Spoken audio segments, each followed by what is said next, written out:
পাকিস্তানের সেনাপ্রধানকে সব ধরনের বিচারিক কার্যক্রম থেকে সারা জীবনের জন্য দায়মুক্তি দেওয়া হয়েছে। এটা আমার মুখের কথা না, আপনি একটু শুনুন। গ্রেপ্তার ও বিচার থেকে আজীবন দায় মুক্তি দেওয়া হয়েছে।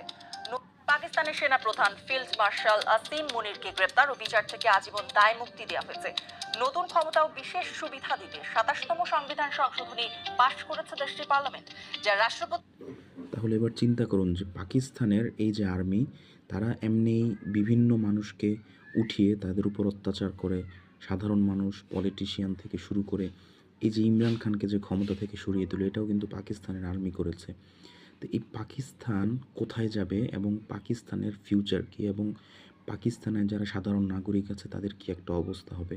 কারণ যখনই যে কোনো মানুষ, তারা একদম অফুরন্ত ক্ষমতায়, পাকিস্তানের আর্মি চিফকে কেউ আর কখনো হাত দিতে পারবে না।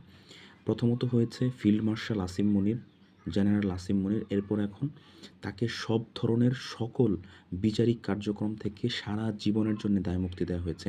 আপনি একটাবার চিন্তা করেন, আপনি একটা মানুষ, আপনি যত আকাম-উকাম করেন, যত খুন, গুম, ধর্ষণ, চাঁদাবাজি, টেন্ডারবাজি, যা মন চায় তা করেন, আপনাকে কেউ কখনো কী করতে পারবে না?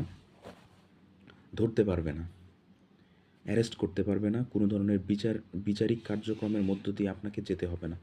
তাহলে আপনার কী অবস্থা হবে এটা আপনি একবার চিন্তা করুন। আপনি কোথায় যাবেন? সেটা আমি হই, আপনি হন।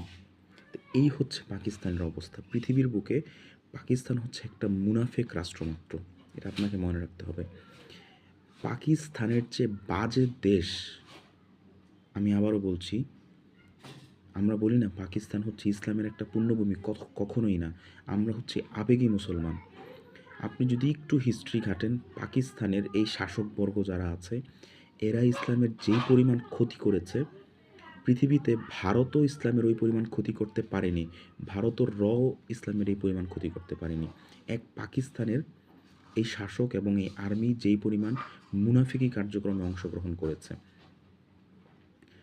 তো পাকিস্তানকে আসলে, পাকিস্তানের সাধারণ জনগণের প্রতি আমাদের হচ্ছে সমবেদনা অবশ্যই আছে, কিন্তু পাকিস্তানের যে শাসকবর্গ এবং আর্মি, এদেরকে কোনোভাবেই আপনার ইসলামের খয়ারখা বা ইসলামের কোনো ধরনের তারা প্রতিনিধি আপনি যদি মনে করেন, আপনি বিশাল বড় ভুলের মধ্যে আছেন।